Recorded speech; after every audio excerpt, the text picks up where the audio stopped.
تو گواہ ہو جا. کیوں؟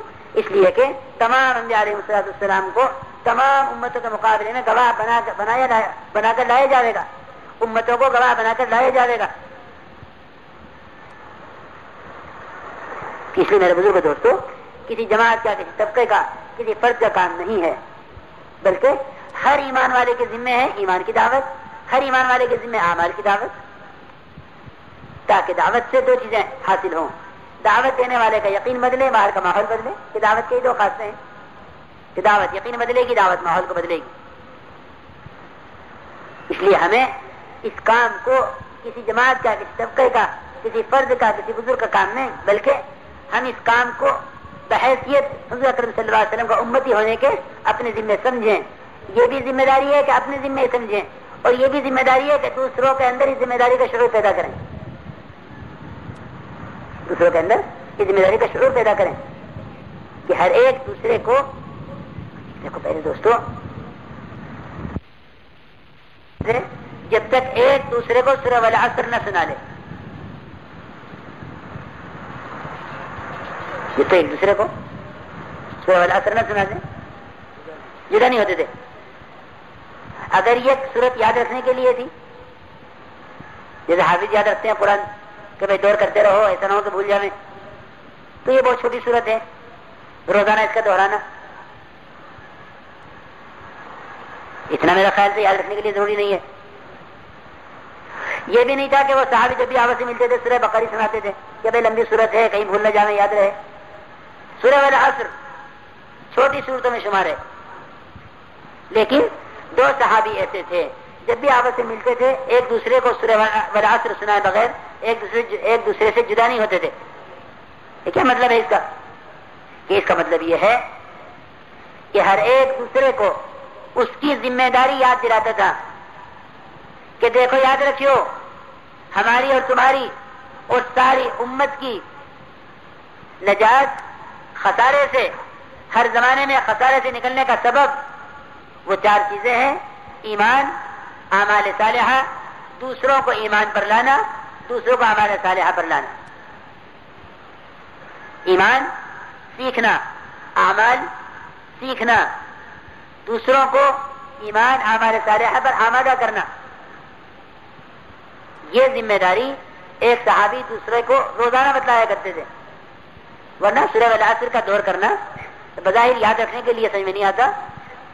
البتہ سورہ والعصر اس چیز کا تقاضا کر رہی ہے، اس ذمہ داری کا یاد دلانا کہ دیکھو ایک دن بھی ہم پر ایسا نہ گزرے کہ ہمیں اس بات کا خیال نہ ہو کہ امت کے دین پر آنے کا کے اسباب اور امت میں دین کے باقی رہنے کے اسباب بھول جائیں. اس لیے ایک دوسرے کو سورہ والعصر یاد دلایا کرتے تھے. اس لیے میرے بزرگ عزیز دوستو، ہم اس کام کو مقصد بنا کر ایک ایک ایمان والے کو اپنی ذات سے ایمان سیکھتے ہوئے ایمان کے حلقوں میں لا کر جوڑیں. اللہ کا فضل ہے، اب مسجد کی آبادی کی ترتیب سمجھ میں آ رہی ہے اور عمل میں آ رہی ہے. مسجد کے اندر دعوت کا، تعلیم کا، ایمان کا حلقہ چل رہا ہے، اور مسجد سے باہر لوگوں پر محنت ہو رہی ہے مسجد میں لانے کی. اس طرح ہم ایمان کے حلقہ مسجد میں قائم کریں صحابہ کی طرح، تاکہ ایمان اور اعمال صالحہ مسجد میں سیکھے جائیں اور باہر نکل کر اس ایمان اور اعمال صالحہ کی دعوت دی جائے. کبھی یہ نہ سوچو کہ اپنی ذات سے عمل کر لینا کافی ہے. مفتی شفیع صاحب رحمۃ اللہ علیہ یہ فرماتے ہیں، مفتی شفیع صاحب رحمۃ اللہ علیہ سب سے بڑے مفتی گزرے ہیں، بلکہ مفتی بھی تھے، مفسر بھی تھے. معارف القرآن جو بہت مستند تفسیر ہے معارف القرآن، اس میں سورہ والعصر کی تفسیر میں مفتی شفیع صاحب رحمۃ اللہ نے یہ لکھا ہے کہ اپنی ذات سے عمل کر لینا اور دوسروں کو اعمال کی ترغیب نہ دینا اپنی نجات کا راستہ بند کرنا ہے.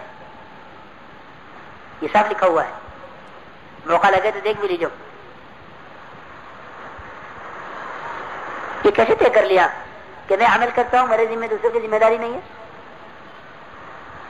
کہ نہیں، بلکہ اجتماعی، جتنا دین اجتماعی دعوت میں آئے گا اتنا باقی رہے گا. اس لیے میرے بزرگوں دوستو، اپنے دین کو لے کر پھرو، کہ جب مسلمان اسلام کو لے کر پھرے گا تب اسلام پھیلے گا. جب مسلمان اسلام کو لے کر پھرے گا تب اسلام پھیلے گا. اور اپنی ذات سے عمل کر لیا، دوسروں کو دعوت نہ دی، یوں کہیں کہ یہ ایسا ہے جیسا ایک علماء نے بہت، یہ بلکہ خود مفتی شفیع نے لکھا ہے کہ عمل نہ کرنے کی وجہ سے دوسروں کو دعوت دینا بالکل ایسا ہے جیسا نماز چھوڑنے کی وجہ سے روزہ بھی چھوڑ دینا۔ بہت دھیان سے سنو یہ بات۔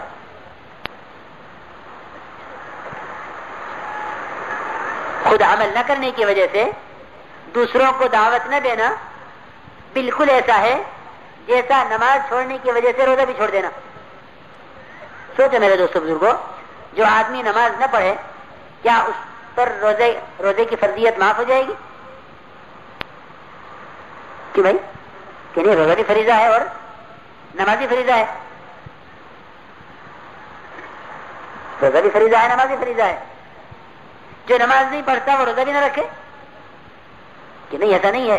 نماز کا چھوڑ دینا اور نماز کا نہ پڑھنا یہ روزے کی فرضیت کو ختم نہیں کرے گا، بلکہ بالکل اسی طرح لکھا ہے علماء نے کہ دوسروں کو نماز کی طرف دعوت اس لیے نہ دینا کہ میں خود نماز نہیں پڑھتا، یہ بالکل ایسا ہے جیسا نماز چھوڑنے کی وجہ سے روزہ بھی چھوڑ دینا۔ اس لیے جس طرح نماز پڑھنا فریضہ ہے، اسی طرح نماز کی دعوت دینا بھی فریضہ ہے۔ اس امر معروف کو اور نہی عن منکر کو، دعوت کو اس اعتبار سے سوچو، یہ نہیں کوئی جماعت کا کام، ان کا کام، ایسا جماعت کوئی جماعت نہیں ہے، بلکہ پوری امت ایک جماعت ہے، پوری امت ایک جماعت ہے، اور ہر طبقے کے ذمے بھلائی کو حکم کرنا، برائی سے روکنا ہے۔ اس لیے ہم اپنے دین کو لے کر حرکت میں آویں۔ اللہ رب العزت داعی کو مدعو سے پہلے نوازتے ہیں، والذین جاہدوا فینا لنہدینہم سبلنا، کہ ہم تو ہدایت دیں گے کس کو؟ کہ جو ہدایت کی محنت کریں گے انہیں پہلے نوازیں گے۔ مولوی احسان حضرت فرماتے تھے کہ جو دوسروں کو دعوت دیں گے اللہ رب العزت ان کو پہلے نوازیں گے، کیونکہ اللہ کی طرف بلانے والا کہ اللہ کے اس کے بندوں کے درمیان رابطہ ہے، کہ جو اللہ کے بندوں کو اللہ سے جوڑیں گے، اللہ ایسے لوگوں کو اپنے سے پہلے جوڑ لیں گے۔ کتنی بڑی خوشخبری ہے۔ اس لیے میرے بزرگوں دوستوں عزیزوں، بات سمجھ میں آئی ہے، اور ایک مقصد ہے ہمارا، اس لیے ہمیں اس کے لیے ارادے کرنے ہیں اور نیتیں کرنی ہیں اور اپنی قربانیاں دین پر لگانی ہیں، تاکہ دین سے کامیابیوں کا یقین بھی آوے اور دین کے نقصان کو برداشت نہ کرنے کی استعداد بھی پیدا ہو۔ اس لیے ہمیں اپنی ذات سے اپنے اندر دین لانا ہے اور دوسروں کو اس پر آمادہ کرنا ہے۔ اس کے لیے ہمت فرماؤ اور قدم اٹھاؤ، ایک دوسرے کو آمادہ بھی کرو، جماعتیں بن کر آئی وہ فرماویں، اور جو جماعتیں بنی ہوئی ہیں چلے کی وہ 4 مہینے کریں، ایک دوسرے کو آمادہ بھی کریں، حلقے بنا کر بیٹھیں، اپنے اپنے خطوں میں خوب تشکیلیں کریں اور ہمت